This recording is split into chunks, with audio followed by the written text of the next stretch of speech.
Nafunye eddaluumu kati gwe ogenda okulwayo naye nga nze olwedde ndi mu luumu. Luumu 13.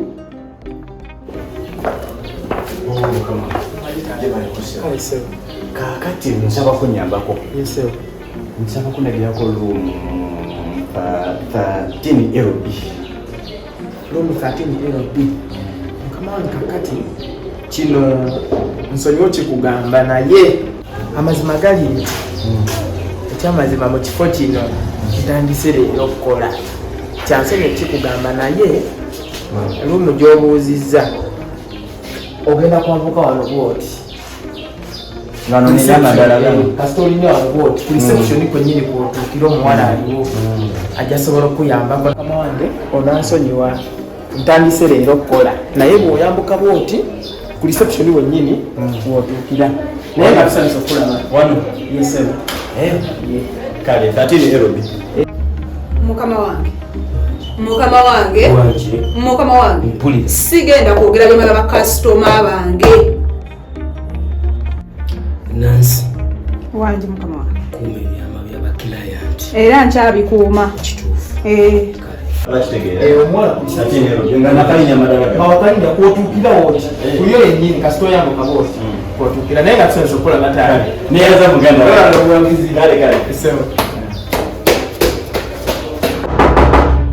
Come in. Yes, baby. Yes, baby. Nonye ekigwe. Nonye gwe. Mulala. Kalere mulalo. Bw'omala yingira mu luumu z'abendi bw'otyo. Olowooza nzize nkonkona ku buli lumu. Ndowooza. Bw'omala yingira mu luumu z'abendi bw'otyo. Fuluma. Wenjigidde wano nyina ensonga lwaki nzize wano. Nkugambye fuluma kati olowooza miitinga bwakusanga. Ani oyo asinga nze Omusambaganyi gwoza okumiitinga. Gwe nze ky'owoomanye ewange wafuuka mugenzi. Nakufira mu bulamu lwakyo gy'onondoola. Mugenzi mmanyi kufa. Wafuuka mugenzi wafa mu bulamu bwange wafa. N'omwana wange ogamba nti nafa. Wazizo miitinga ajja asanga mu gwe gasiya.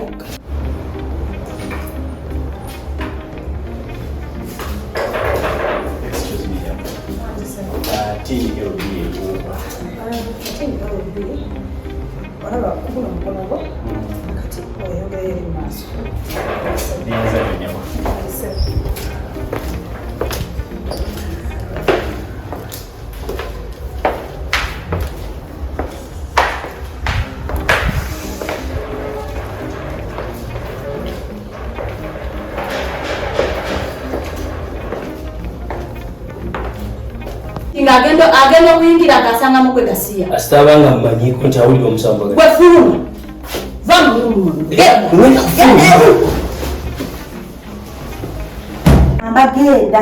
Genda mu bulungi. Tegedde ensobi. Genda. Tuma mulembe genda. Kimbadde nkwagalamu. Genda. Kimbadde nkwagalamu nti mbadde zeewo mbadde nyinaso. N'okumanya nti nze ndiwanja Genda. Nakulisula kuba nno n'ekitugatta tulina omwana. Genda. Mukama Katonda leero kiki kino ekintuuseeko nkiyita kisiraani. Kati omusajja aba musangamu. Ebizibu bijjira abatabyagala.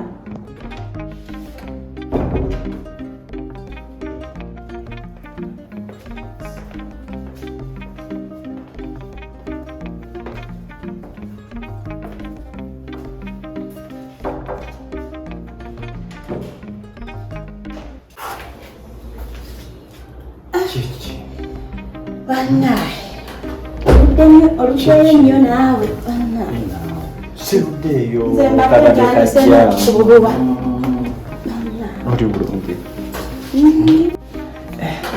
oniize bambi Mukama Katonda olunaku lw'olwaleero kasonzize tufaayo ng'onyumidde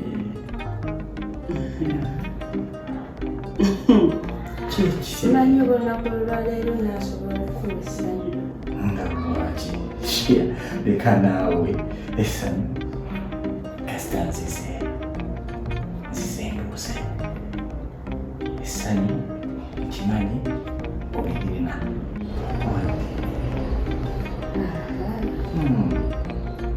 Kiki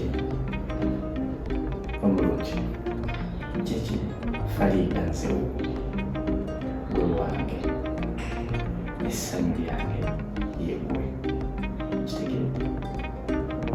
Mbaddeko eyo waggulu mbadde njala kutandika kwoza ngezaako okunoonya ebintu mabaafu naye waggulu ndabyeyo ebbaafu 2 naye engoye nazo ndabye wanti wabaddewo bakola we mujjidde era babaddewo bakavaawo babaddewo 2 babadde bawala oba balenzi babadde bawala munnange bino tubadde nayosa tubadde nasiimuula naye nammwe kansube nti mujja kukola bulungi nga be babadde bakola tujja kukola naye bannange naye ndowooza munenga babadde babaddewo kale bantu noki waddugala nnyo bitusewo bingi ebyo naye tujja kukola ate mukama amanyi bwe tuba tukola n'abakozi enewe tomanya naye kasita ongambye nansi nze nansi tujja kuba twogera ono simutegedde nze bamputa Prince. Prince kakati mbadde muganya ebbaafu nzayagala kangire nambaliko byemaliza kale Prince tujja kiraba naye mwana beera muntu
Mubutuufu nsiimye Onkakasa sijja kulimba sitera kwatula kigambo ekyo nti nsiimye naye mba nsiimye neegirira mulinzi akimanya ku mutima nti nsiimye n'olaba nkigambe mu butuufu nsiimye.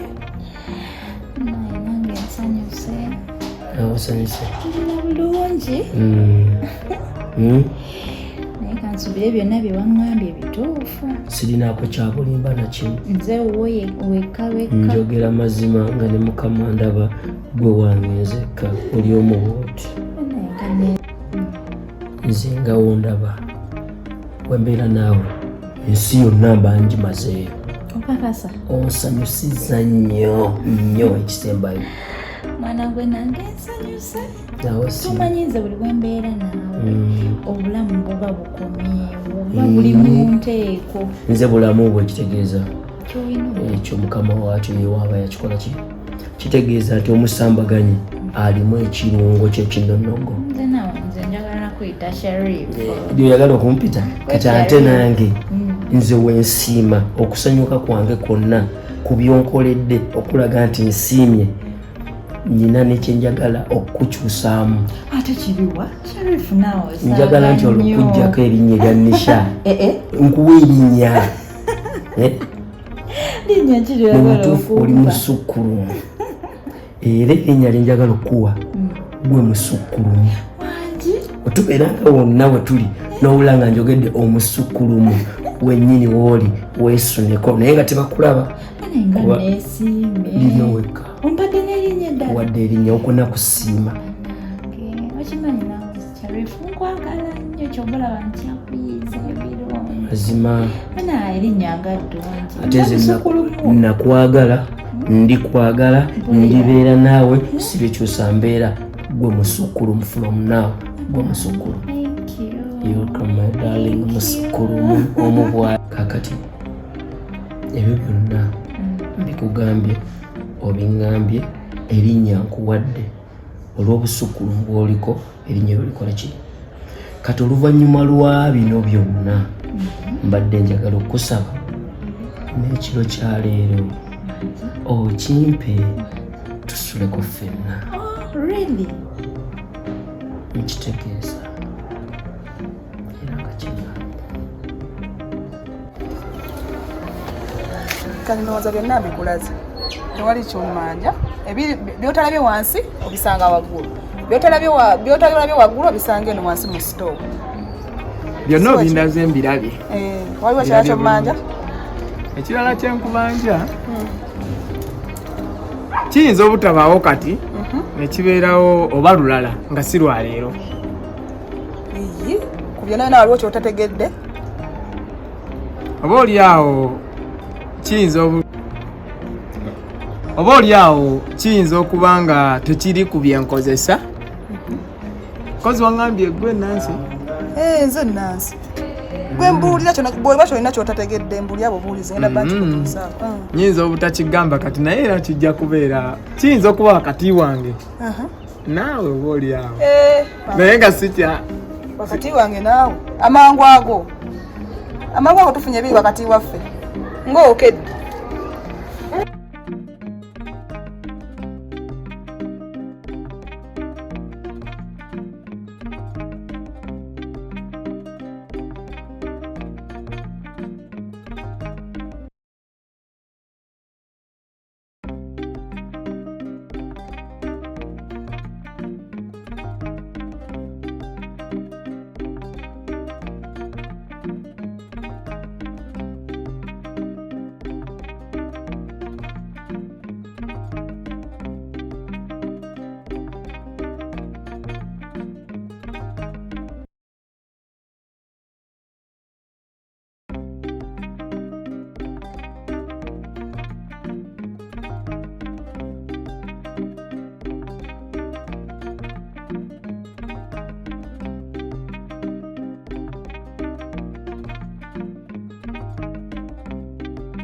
kiki omusinguzi olaga wate mukama wange gyebaleka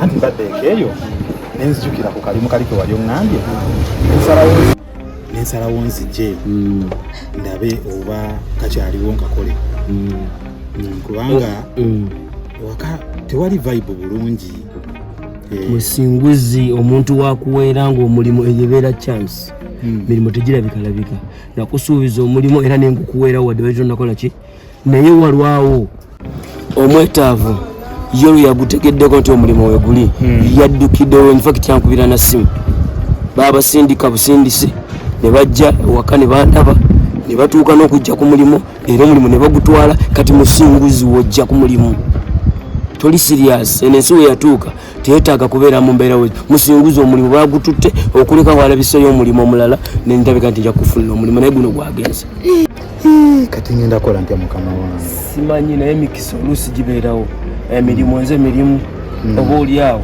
bwenagamba nti waliwo chansi y'omulimu omulala please gezaako okwangu kubanga nze oli wange musinguzi ebisinga ntera byanguyizago nate wabeera nga tewasobola kugirawo nenfuna chansi y'omuntu omulala gwetaaga ate nga bakozi balungi babadde serious right now bali ku mulimu bakola musinguzi. I'm very sorry. I'm sorry musinguzi tujja kukola kale mukama wange kati kanjira mbeera ku mulimu gwange omukadde nga bw'oŋŋambye kaninde chansi endala gyonampa neyanza kale ffe kale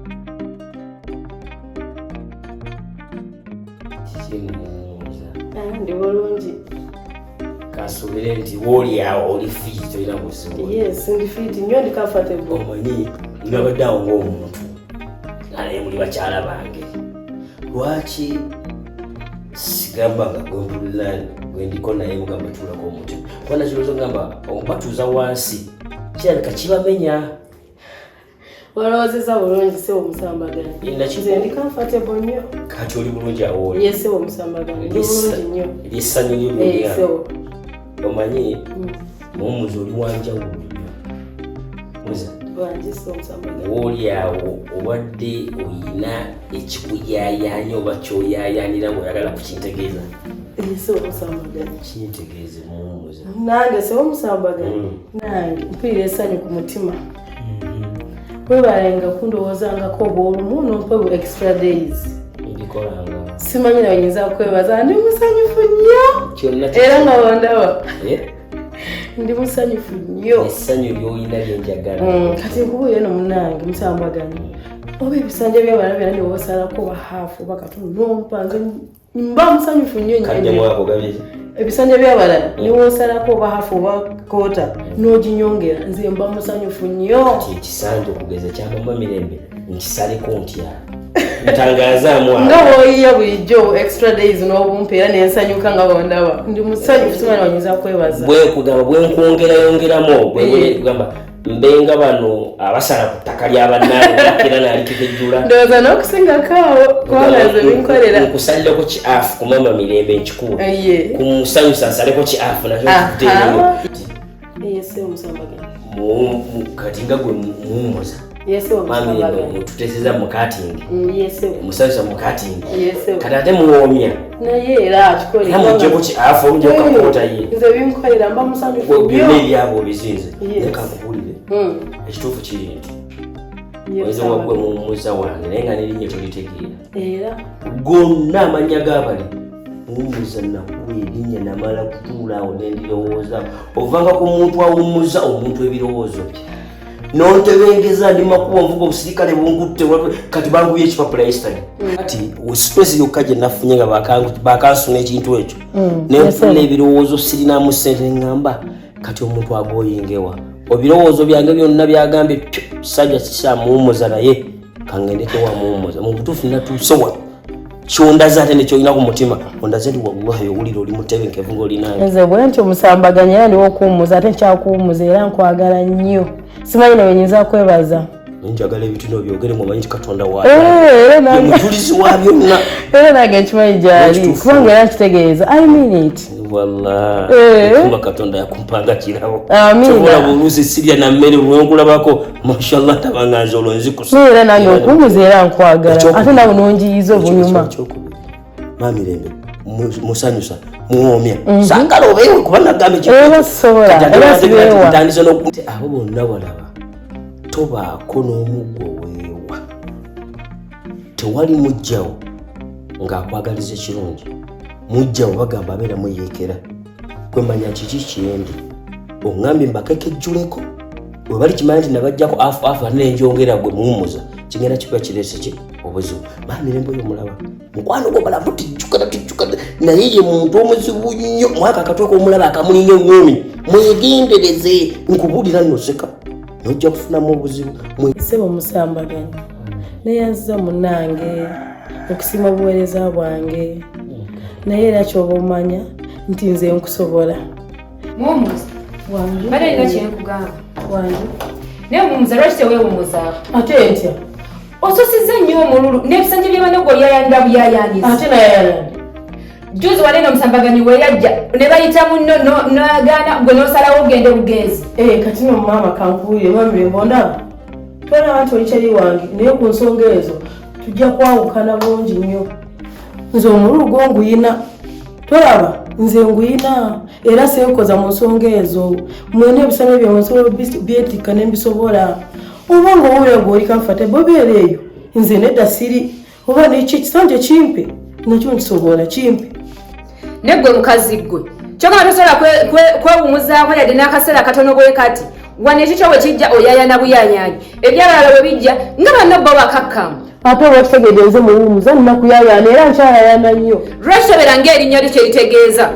Nze njayana njagala era nekyo nkimpe nja kitwala. Naye muwummuza. Kati ndowooza we tutuuse kati guno tetugenda kuddamu kukwatagana yadde n'eddakiika negi kubanga olw'ensonga nali nsazeewo nkwatagane naawe olw'ensonga nti baneno banno bajja nga bo baakannyo ne ndowooza nti gwe atirisi tunaakwatagana ne ku kyokoze tetugenda kuddamu kwataganako yadde neddakiika nyawo maama oba tetukwatagana tubireke ndi muganda wo mbali ndaba ekibugata musajja ate era gwe nnako omululu tetujja kwatagana kati kimanye bw'osazeewo kale nnyabo zaalike nyawo komawo wano kugambe kasita otutegere nti ndi wa mululu era ndi wa mululu